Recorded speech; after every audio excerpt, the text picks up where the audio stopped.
पावन पर्व हार्दिक बधाई एवं शुभकामनाएं। आज मैं गुरुदेव के मुखारबिंद से बाबा लाल दयाल का चमत्कारिक जीवन पढ़कर सुनाऊंगी। गुरुदेव की जबानी। बाबा लाल दयाल का चमत्कारिक जीवन। प्रेमी महाराज जी, बाबा लाल दयाल जी कब हुए? सुनते हैं उनकी बड़ी उम्र थी। गुरुदेव कहते हैं, प्रेमी, उनके जीवन के बारे थोड़ा सा सुन रखा है। लाहौर के पास कसूर शहर एक पुराना नगर है। आपके पिता भोलामल क्षत्रिय थे। मुसलमानों का राज्य था। फिरोज शाह तुगलक का जमाना था। इनके पिता राज कर्मचारी थे। शायद इनकी संबत 1412 की पैदाइश है। करीबन उन्हीं दिनों गुरु नानक ने भी जन्म लिया था। जन्म के समय राज ज्योतिषी ने कह दिया था कि बड़े भारी योगीश्वर होंगे। बड़े बड़े राजा इनके चरणों में शीश नवाएंगे। जल्द ही यानी बचपन में ही संसार से वैराग्य हो जाएगा और ज्ञान प्राप्ति होगी। ऐसे चमत्कारी संसारी पुरुषों का शुरू से ही असंग तरह का रहना सहना हो जाता है। 7-8 साल से भी कम उम्र में ही जंगलों में जाकर समाधि लगाकर बैठ जाना शुरू हो गया था। जिस कदर लड़के साथ होते थे वो अपने खेल कूद में लग जाते थे और ये अपने ध्यान में मग्न हो जाते थे। ऐसा देखकर बाकी के लड़के इनके इर्द गिर्द बैठ जाया करते थे। जब समाधि खुलती थी तब घरों की तरफ चल देते। उसी जमाने में बंगाल देश की तरफ चैतन्य महाप्रभु बड़े प्रसिद्ध योगी हुए। भगवान विष्णु का अवतार लोगों ने उनको माना। इन चैतन्य महाप्रभु का जन्म भी इसी फाल्गुन मास में ही हुआ था, शुक्ल पूर्णिमा को। और ये बंगाल के नादिया गांव में इनका जन्म हुआ था।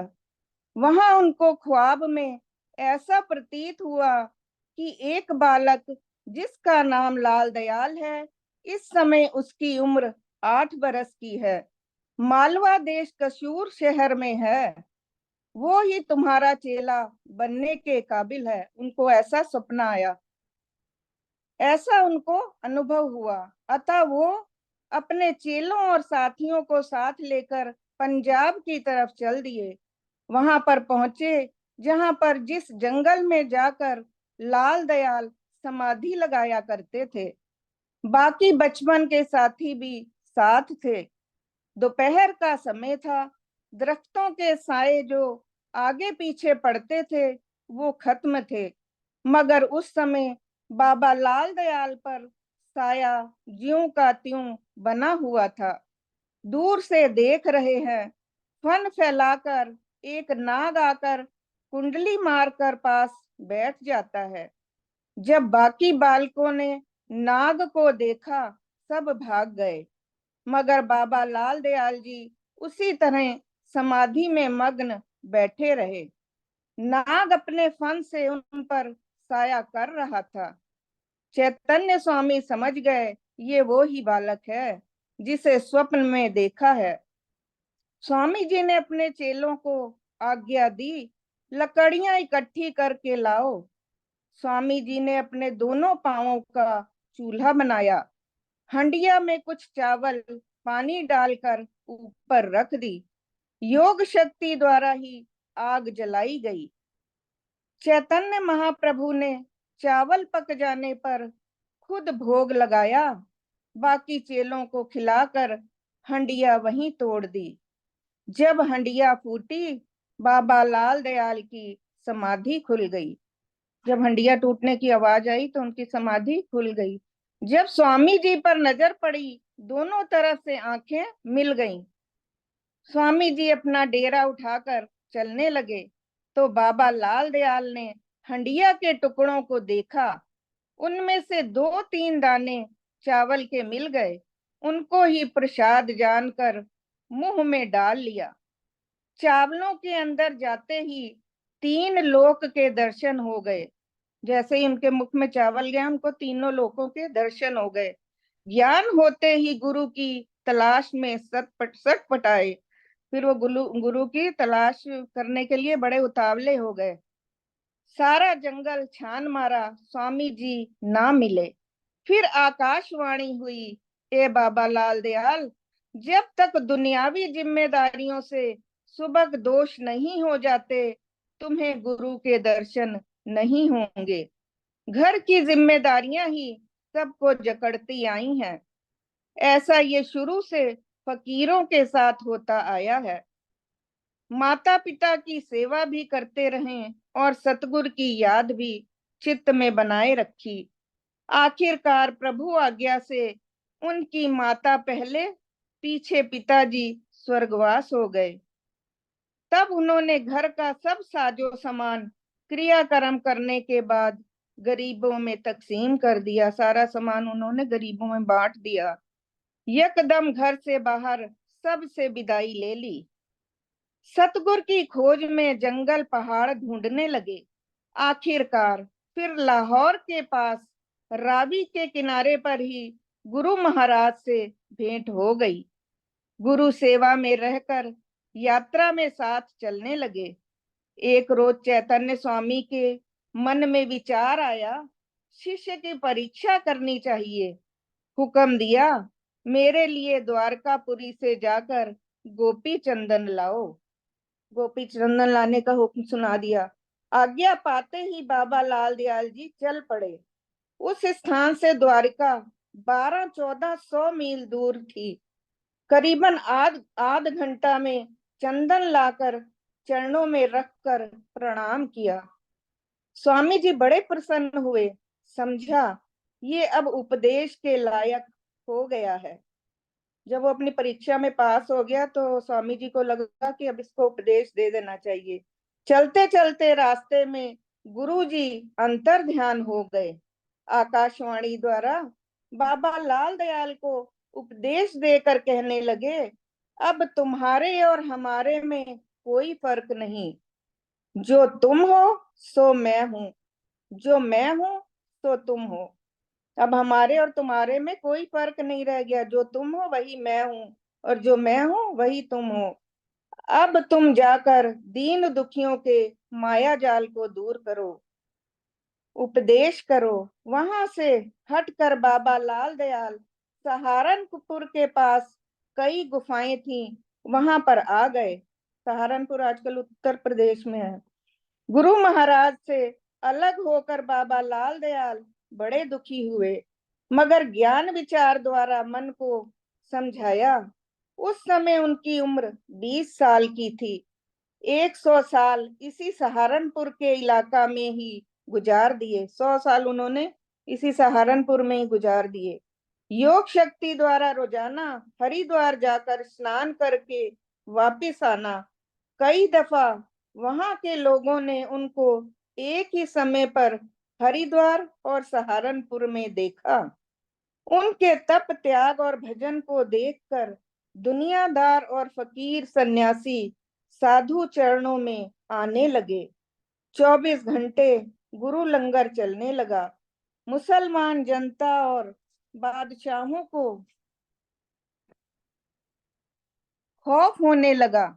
ये ऐसा कामिल फकीर है कि कहीं ऐसा ना हो कि मुसलमान हिंदू ना होने शुरू हो जाएं। ऐसा होना शुरू भी हो गया था। दिल्ली में मुसलमान बादशाह जो राजगद्दी पर मौजूद था, काजी मौलवियों के कहने पर उसने इम्तिहान लेने के वास्ते बाबा लाल जी के पास वहां दिल्ली के प्रसिद्ध फकीर अब्दुल्ला शेर को सहारनपुर भेजा। ये बहुत मुत्सबी था।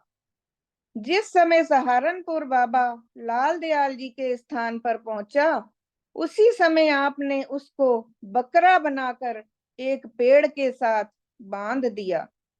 एक चेले से कह दिया, इसके आगे घास पत्ते वगैरह डाल दिया करो। उसको बकरा बना दिया बाबा जी ने।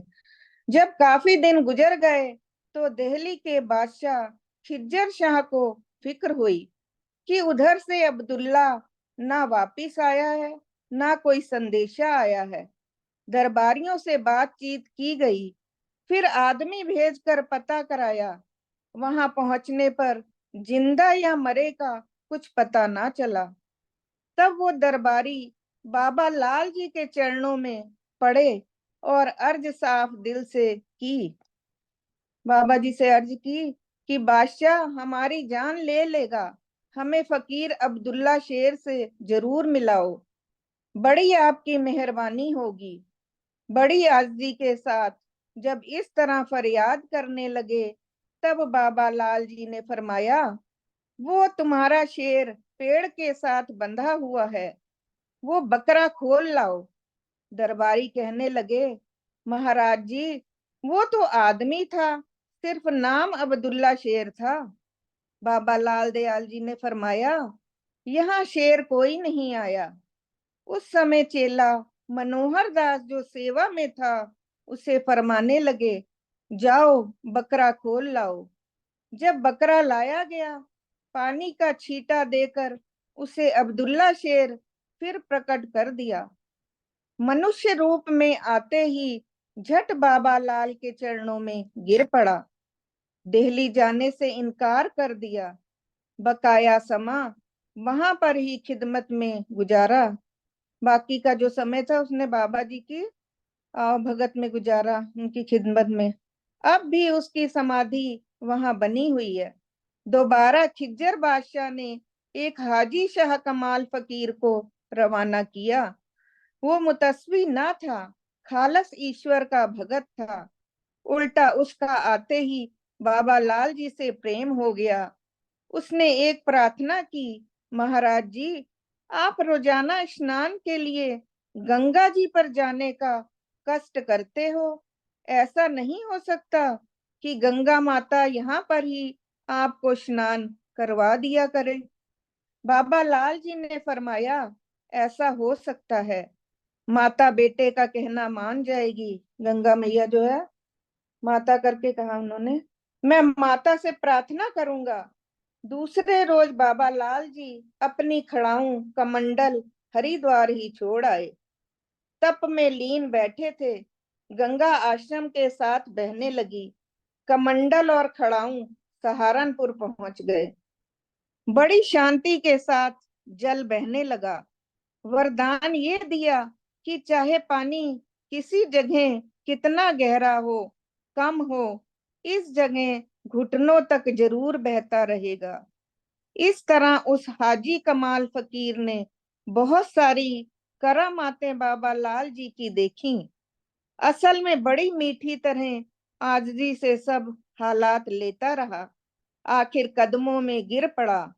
वहां पर ही सारी उम्र गुजारी और कहा, मेरे मरने के बाद मेरी कब्र लाल जी के स्थान के दरवाजे पर बनाई जाए। पहले बाबा लाल जी के दर्शन जो कोई करेगा, उससे मेरा दीदार होगा। जब दोनों फकीरों के इम्तिहान लेने पर खिज्जर शाह नाकामयाब हो गया, तब फिर लाओ लश्कर लेकर खुद बाबा लाल जी की हजूरी में आया। बड़ा खुश होकर वापिस हुआ। कई गांव बाबा लाल जी के स्थान के साथ लगाकर वापिस हुआ। उन दिनों करामातों को फकीरी समझी जाती थी। जो भी करामात दिखाते थे, उनको ही फकीरी समझते थे। लेक्चरबाजी ना थी। योग तप से शक्तियां आ जाती हैं, बड़ी बात नहीं। फकीर भी जगह देखकर अपना तप बल खर्च करते हैं। बाकी की तमाम आयु भी तप ध्यान में गुजारी। आखिर बादशाह औरंगजेब को भी उन्होंने देखा। दारा शिकोह उनका खास मुरीद हुआ है। गुरदासपुर के पास ध्यानपुर वाला आश्रम उसने बनवाना शुरू किया था। बच्चन विलास बाबा लाल दयाल जी द्वारा शिकोह का मशहूर वार्तालाप मौजूद है, जिसका नाम इसरारे मार्फत है। प्रेमी, कोई किसी के आगे हाई माई नहीं सर झुकाता, तप बल हो या राज बल हो। या बुद्धि बल हो या विद्या बल हो, संसारी बड़े मतलब प्रस्त होते हैं, तब ही फकीरों के दास बने रहते हैं। जब उनका कोई मतलब होता है तो हजारा अंतर विखे मतलब बनाए रखते हैं। ज्यादा ज्ञान ध्यान दुनियादार लोग सुनना नहीं चाहते। ज्यादा ज्ञान की बातें महाराज जी कह रहे हैं, दुनियादार लोग सुनना पसंद नहीं करते हैं। मौज से योग शक्तियां देखने में खुश रहते हैं कि जो सत्पुरुष है अपने करामातें दिखाएं। योगियों को अपनी उम्र बढ़ाने घटाने का इख्तियार होता है। योगी लोग जो होते हैं वो अपनी उम्र घटा या बढ़ा सकते हैं, ये उनके अपने बस में होता है। बाबा लाल जी की उम्र 2.5 साल कम बताई जाती है। योगियों को अपनी करीबन उनका 300 वर्ष तक शरीर कायम रहा। काबुल नेपाल तक करीबन हिंदुस्तान के बड़े बड़े स्थानों में जाना हुआ। कई जगह उनकी मौजूदगी में लाल द्वारे कायम हो गए थे। बड़ा स्थान बटाला जिला गुरदासपुर के पास ध्यानपुर का स्थान मशहूर जगह है। काफी देर तक वहां पर भी ठहरे। उनके जमाने में गुरु नानक से लेकर गुरु गोविंद सिंह तक 10 गद्दियां गुजर गईं। उन्होंने ये 10 गद्दियां गुरु जी ने बाबा जी ने देखी, गुरु नानक से लेकर गुरु गोविंद सिंह तक। उन्होंने अपनी मस्ती में जीवन गुजारा है। जब आखिरी बार औरंगजेब ध्यानपुर की तरफ दीदार करने आया था, ये चोला छोड़ चुके थे। फकीरों की कमाई का कोई अंत नहीं। जिस तरह प्रभु की माया का अंत नहीं, जैसे प्रभु की माया का अंत नहीं है, वैसे ही फकीरों की हुई कमाई का भी कोई अंत नहीं है। ऐसे ही सत्पुरुषों की जिंदगी के हालात को पढ़कर सुनकर चित्त के अंदर सत पुरुषार्थ पैदा करना चाहिए। चाहे संसार में संसारी धन इकट्ठा कर लें जो इस जगह काम आने वाला है, चाहे प्रभु भक्ति की कर लो जो हर जगह हर समय 3 काल तक शांति बख्शने वाली है। जो संसार में धन इकट्ठा करते हैं वो संसार संसार में ही उसका काम आएगा, वो हर जगह काम आने वाला नहीं है। लेकिन जो प्रभु भक्ति कर लेता है, प्रभु की स्तुति कर लेता है, वो हर जगह हर समय 3 काल में ही शांति प्राप्त करती है। ओम ब्रह्म सत्यम सर्वाधार। कोई गलती हो तो क्षमा करें।